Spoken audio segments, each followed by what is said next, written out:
Dave Bradley here. It's been a while since I've done an interview, a couple months, but this time is special. It's real special to me and everyone else. If not yet, it will be after you see the interview. This time I'm talking to my homie, one of my close friends, one of the best rappers in the city of Chicago, period. My homie Cmoneywave. We talking about the project Surf or Drown. Surf or Drown. It's been a long time since the last project, Cmoneywave. There's a new man here today. We're gonna get to the bottom of it, see what happened with this project and see what influenced everything. So let's check it out. What's up, bro? What's going on, bro? It's been a while. Yes, sir, it has. You know what I'm saying? It's been a while since we had a sit-down interview in between projects and shit like that. Last time we spoke, it was Cmoneywave project, right? So that's what, 2 years ago? Yeah, damn near. Yeah, Is it going on 3? It's going on 3 now, yeah, actually. It's going on 3. So like take me through that entire process, like coming from Cmoneywave 3 years ago, a different you, a completely different you. Were you married then yet? No. No, right? So before you even got married and whatever, take me through that whole process of just that growth from there to where you at now. Man, just going through life, period, like just jobs, everyday relationships, like working towards marriage and everything like that. Just going through all the experiences and everything that I've pretty much talked about on Surf or Drown is just what kind of helped me grow as a person and also put me to the spot where like I wanted to make like a real body of work and tell a story. Because there was a couple times where like I was working on music and I was just kind of just making shit like just to be at the studio. There wasn't really a project forming from it. And then it's like everything that I started to go through kind of started putting me to a point where I was like, damn, that's a song, that's a song, that's a song. Like, I might as well take my time with it and create something. Like, it took 3 years, but it's like, I was able to take my time with it and do exactly what I wanted to. That's what I felt like. So like, as a creative, like I understand how like time can sometimes be, you can negatively view it away, like in a way, like something taking 3 years, right? Like you want to put stuff out, whatever, but you're not putting stuff out, so you feel like you may be, regressing maybe or whatever. Like, do you feel that way? Like if you're not putting stuff out, you're not working towards what you're working towards. Yeah, I definitely felt that way in between those years between these projects, just because I wasn't putting anything out. And I didn't really have a plan after that Cmoneywave project. It was just like, all right, my first project out, it's gonna do everything, it's gonna do numbers, everybody's gonna love it. And when I put it out, like, of course my immediate people, y'all all fuck with it, but it wasn't doing what I thought it would do, and I had no follow-up ready. So that definitely put me in a spot where I was just like, man, I can't, like, I don't even know if I want to keep doing it at this point. Like, I haven't put shit out. I don't even have much recorded. Like, we damn near starting from scratch type of thing. And then once I started getting into the space where I was creating Surf or Drown, it's just like, I mean, fuck it. We not signed to a label. We don't have a deadline to have the album in by. So let's make sure we take our time with it, get it done, and get it done right. And from that point, like, I started to realize, like, I know everything now is like they say like the microwave era where, you got to get out quick. Facts. But with this, we just decided to take our time with it. So like, throughout that process, there's a switch that flips from what I'm hearing, like from feeling like you have to, and then when the project Cmoneywave didn't do what you wanted it to do, there's a moment where it kind of like checks your ego a bit. Definitely. Right? So that kind of like, it kind of humbles you in a way. Definitely. And that changes a man, So it's like, how did that feel, like that ego check? Like, that's what did it. That's what did it. That's what really had me, because I was still in the mind state of like, okay, we got to send it to these blogs. Like, we got to make sure everybody's seeing this. Like, we got to make sure we get it on Fake Short Drive and Hip Hop DX and DJ. Like, we got to get it everywhere.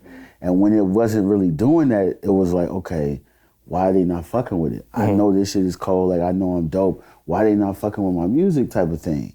And it just kept going and going. And then something in me just flipped to where, like, you know what? Like, I feel like it's like when you do go through something like that and it checks you and you kind of take that L depending on what the situation is, it makes you've already taken that L. So you know how not to take that L again. Yeah.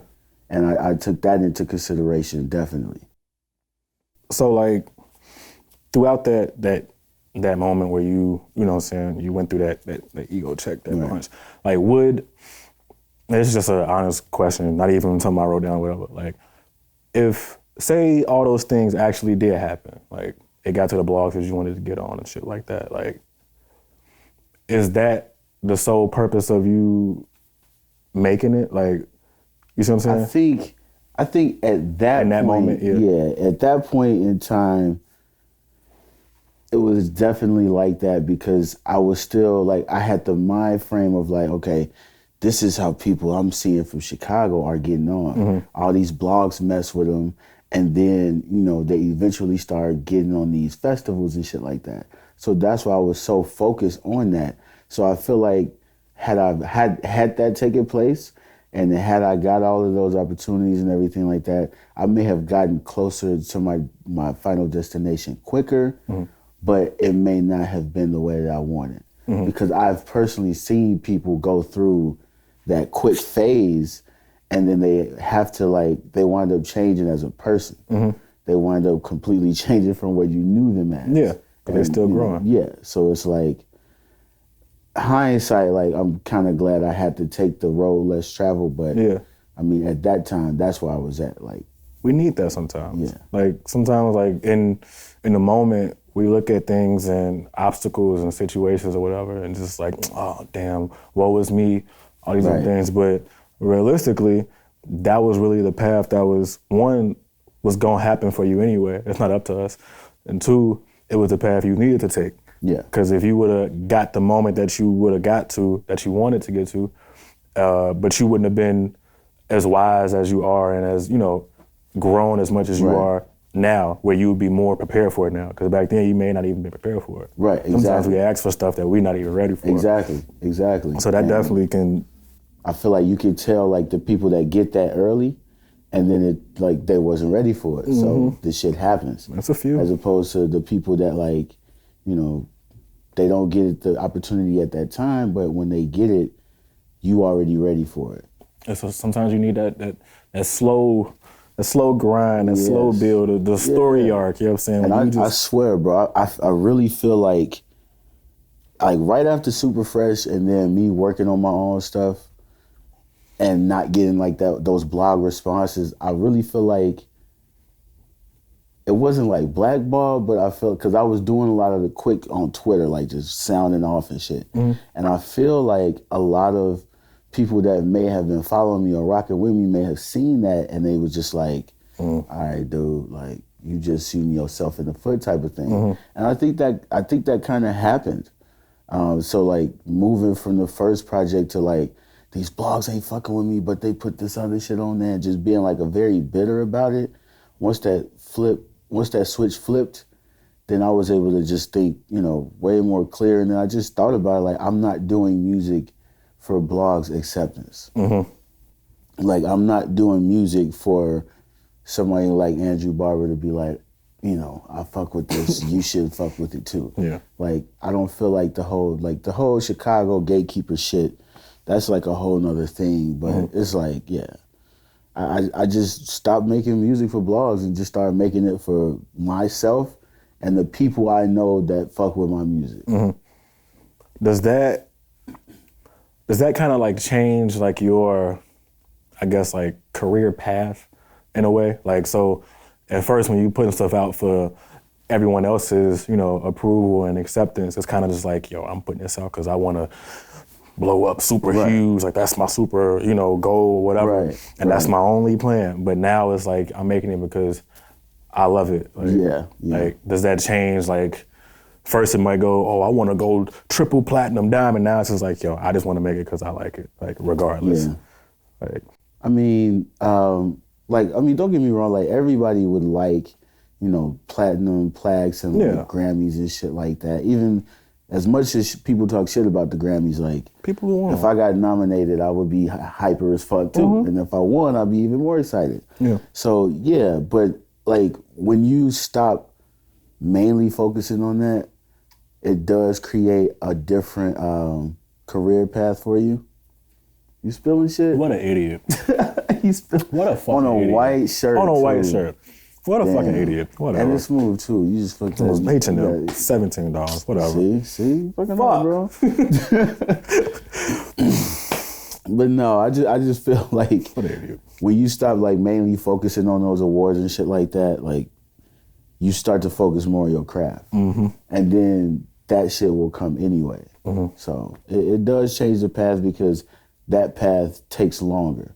It's more of a marathon, not a sprint, because people that do, if you shooting straight for the platinum plaques, as long as you got capital, you just go hire a team of people that will get you to that point, and you probably will get there quick as hell. Yeah, that's definitely facts. We've definitely seen that. That's the game. So, yeah. That's the game. How has marriage like affected your music career? Anyway, it doesn't have to be negative or whatever. Like however you. I mean, it definitely puts me on like. I feel like not only am I a little older, but now I really feel like I'm all right, let me go ahead and I'm gonna pop out to this show, stay for the acts I need to see, and get back to my wife in the crib. But so that's how it be. I mean, like, even when I write music now, I find myself more like might just mention her like here and there, or just like being in that situation.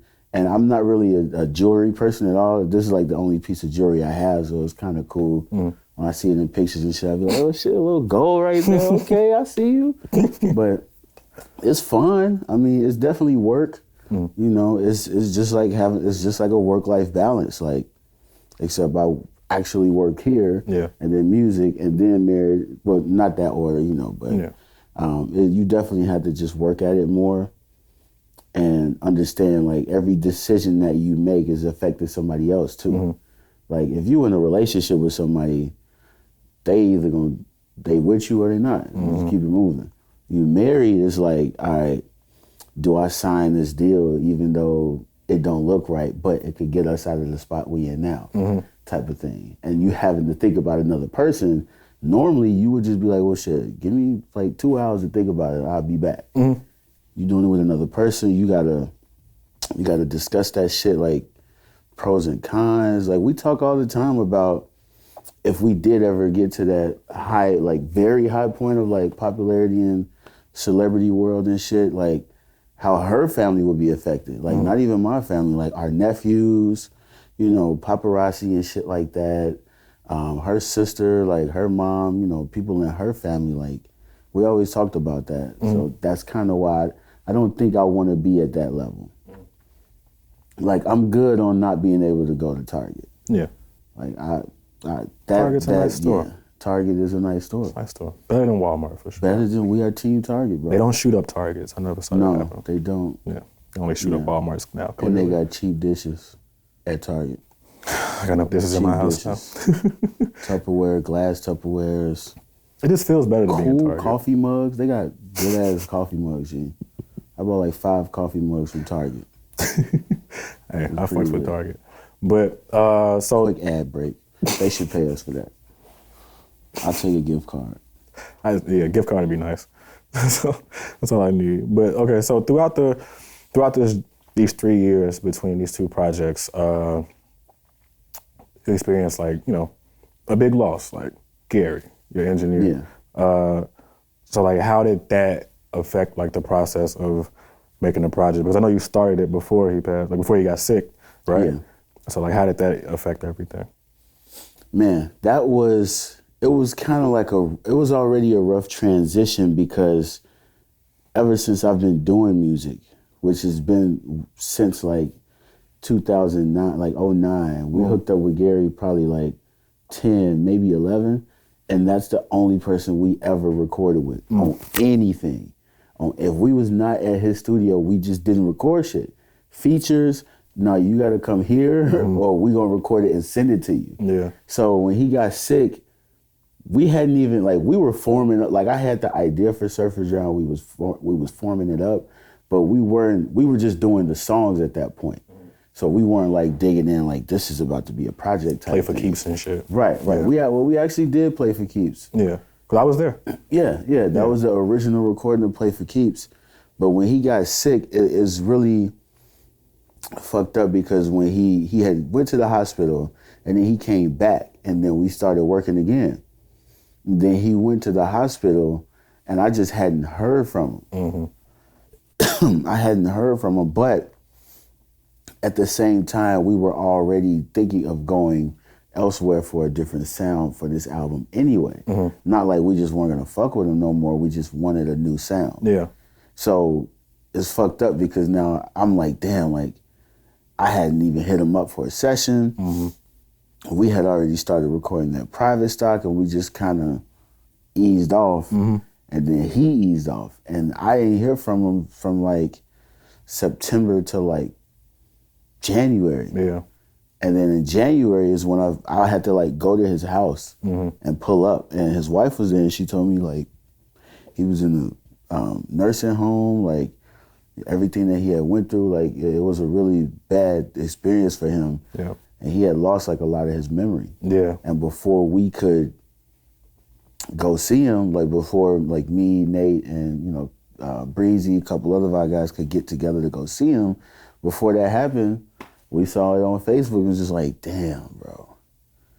So that was really like tough for me to kind of pick up and keep recording after that. Mm-hmm. But yeah, we still wound up taking some of the initial ideas that Gary had, and that's why I I put credit for him on the project too, Long Live Blue Heron, because we took those first formulated ideas that we have, and then I brought it over to Drew, aka Eargawd, and then we just elevated it and just turned it into like a masterpiece in my eyes. Yeah, facts. So how does that moment like feel? Like when you know now that like you have to find somebody else to be an engineer after being with him for, I guess, 8 years or something like that. Yeah. Like having, like, now you're forced to do it. Like, sometimes when it's optional, it's like, Right. When you're forced to in that moment, how does that feel? I mean, the only reason why that process wasn't too tough is because we had already booked a session at Private Stock, and that was the first time I met Drew. And then we started working from there, and I think like the second session, me and Marshawn already kind of knew, like, we were already looking for a new sound. We hadn't heard from Gary, and we knew he was kind of sick. So me and Marshawn had it in our heads, like, let's just redo the whole project with Drew. And by the time we told him, he was like, I don't want nobody else's hands on this. I want to just take over it. Let's do the whole thing. And that helped because it was like, it happened intertwiningly.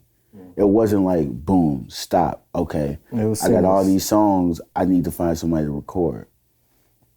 It was already like, I saw Gary, then booked with Drew, and then saw Gary again. So like, it wasn't like he just got completely cut. It's just, after that second time I saw him, didn't hear from him again. So, yeah, that was rough. Yeah. So, like, after that, once you start dealing with Drew, Eargawd, it sounds like, I don't know, I don't know if it's because of that whole situation or whatever. It could have been everything in a totality. But the sound that I hear from you on this album in comparison to the Cmoneywave album, it's like you're hungrier but more calm, if that makes sense. Right. Like, you know how like athletes, like the older they get, like they not as athletic, but like they smarter. So their approach is kind of different, but you can see like, oh yeah, I see what they're doing. And that's what I get from this project versus the last one. The last one was more like, hey, I'm here, blah, blah, blah, like, look at me, like, come. And this one is more just like, I am who I am, and this what you gonna get from me. Like, is that a true assessment for me, or am I viewing it wrong, or how you feel about it? I mean, that's a really good point, because on the first project, there was a lot of songs that I was doing to try to reach each crowd. So it's like, I need my turn up song, and then I need my songs when I just got bars, and then I need my songs that are mainstream and this and that. And on this one, it was just like, you could, like you said, you could tell the hungry feeling is there, but I'm not not that I'm not thirsty for it.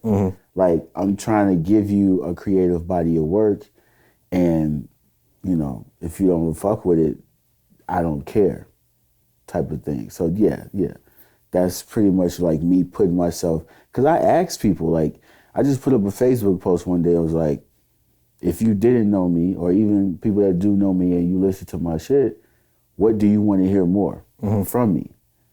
And like, I put up like a little poll, and it was like personal shit, like just bars every song type shit. I remember that post. Yeah, and just mainstream shit. And everybody was like, we want to know about you personally. We want to hear this. We want to hear the personal shit. So this is like the most personal shit I've ever put out. But what did you want to hear from yourself, though? Like, what did you want? I think it was a mixture. Doing that kind of helped me get back into the right mind state, because when I put that, I was like, well, I mean, I kind of want to do all of it, though. I was like, I like doing mainstream shit, but I like doing shit with just bars on it. And then, you know, I've never really done personal shit. My life ain't really interested in this, you know, just internal battles and shit like that. But I always wanted to, like, out of those three options, like I said, I wanted to do all three at one point. Thinking about it now, I would have still stuck with like the personal shit, because you're able to give people a piece of you that might even connect with them. And then now, you know, they're like one with that song. You basically sharing that song. Yeah. So I would definitely have picked the personal shit. How does that vulnerability feel? Like, being that open to like welcoming the world to what's really going on in your life and like inside your head. Like, how does that feel? It's scary, man, because like, you got to think about those situations that you talk about. People are really involved. So you might get questions like, who was this song about? Like, from your family, or like people that you may not talk to that much can listen to one of your songs and be like, oh shit, this and that. Like, so it's scary to like be able to put that shit out to people, to like like anybody can listen to that shit. They can connect with it, or they could be like, who you talking like this and that. And once you get that shit out, sometimes you don't like really revisiting it and going back to it. But it's definitely scary to be that vulnerable. I mean, even in the studio, like, especially with me first, like, I think our second session, I recorded Autumn, and they're talking about like how I didn't have a fucking dad in my childhood, and he don't even know me like that. Yeah. So to be able to like even do it like that and be that personal with people that you may not, they just here to engineer your session. Yeah. And then all of a sudden they like, man, I love this shit. I'm a father too. And then boom, instantly connected. Type shit. That's good shit. Like, so throughout being that vulnerable and stuff, and like you just growing throughout this whole process, like, how do you feel about the project, like, overall? Overall, I love it. I love it from like front to back, literally. Like, when I listen to it, I have to listen to it front to back. I'll pick out songs here and there, but as a project, I still think it was one of the best of 2019. Like, I've had people tell me that, like, on some, not even because I know you, because I'm cool with you. Yeah. I've listened to everything that came out this year, and your shit is up there. Yeah. And that's what I love about it. And that's also how I feel about it. Like, every song tells a story and can put you in, like, a completely different place in your life and just what you're doing at the moment. So I love it. I love recording it. I love mixing it. This was the first project I did where, like, actually getting the track outs and the stems. Yeah. So just having that freedom to be like, oh, drop the piano out right here and bring this in. drop this out, bring this up a little bit, put this in just the left and just the right.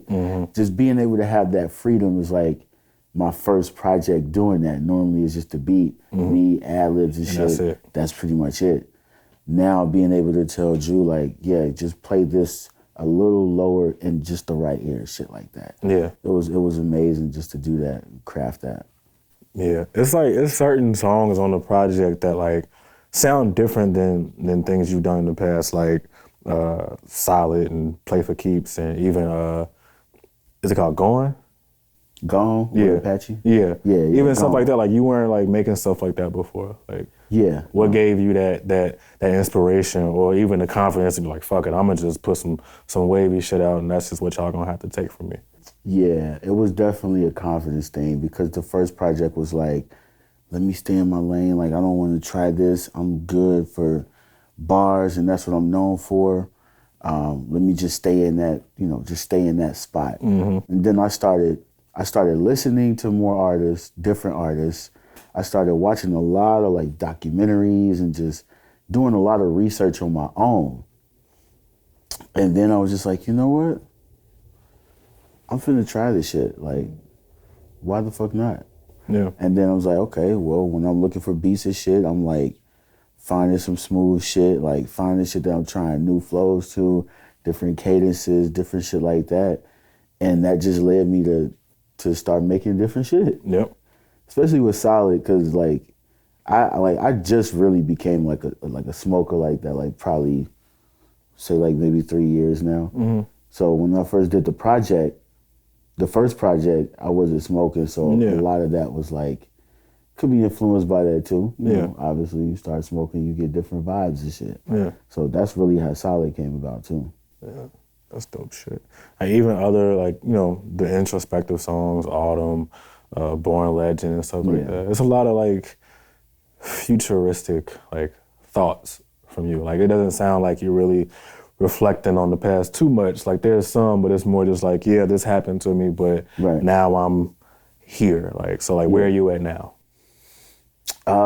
So still kind of like living in the Surf or Drown, like I'm still in that era type of thing, like personally, but I'm just looking forward now, just moving forward. Like I'm still write, still recording, everything like that. But as far as like album content, when actual life events happen, it's easier to create great content with that. So now I'm just actually living, everything that I've been talking about on Surf or Drown and just keeping on, just moving forward, living life, staying busy, shit, and looking towards the future. You working on new projects yet, or you just like you said, just living in the moment? No, I'm working on projects, but I'm not planning to I don't know when they'll be coming out, anything like that, because I want to make sure that Surf or Drown gets everything that it needs to get, like videos, treatments, everything. Yeah. So I definitely don't want to shortchange that, because it took a lot to create the album, went through a lot to create the album. So yeah, don't want that shit to go to waste at all. That makes 100% sense to me. Yeah. Well, I love the project. I love all the music you do anyway. Not even because we're friends, but like it's just good music, So, is there anything else you want to I definitely think it was ahead of its time for sure. Like, and I feel like as we put more content out like this and everything else moving forward for Surf or Drown, I definitely think people are gonna have to start doubling back. I got like a little surprise for Surf or Drown that I'm gonna say I'm gonna announce at a later date. But it's a certain way that you can listen to the album. And it's like a double meaning type of thing. So I'll put that out later for people. But no, I'm proud of it. I'm proud of the album. I'm proud of everybody that was a part of the album. Just creating it. It was fucking a masterpiece. Facts. I agree. It's good talking to you, man. Always, I talk to you all the time anyway, but on a platform this is just a conversation we already had like 50 times. Yeah, on the Xbox and shit. So, you know what I'm saying? That's what, real friends do. We talk about real shit. Well, wrap this shit up, man. It was fun. Wrap it up, dude. And back. Wrap it up then. Fuck it. All right, we out.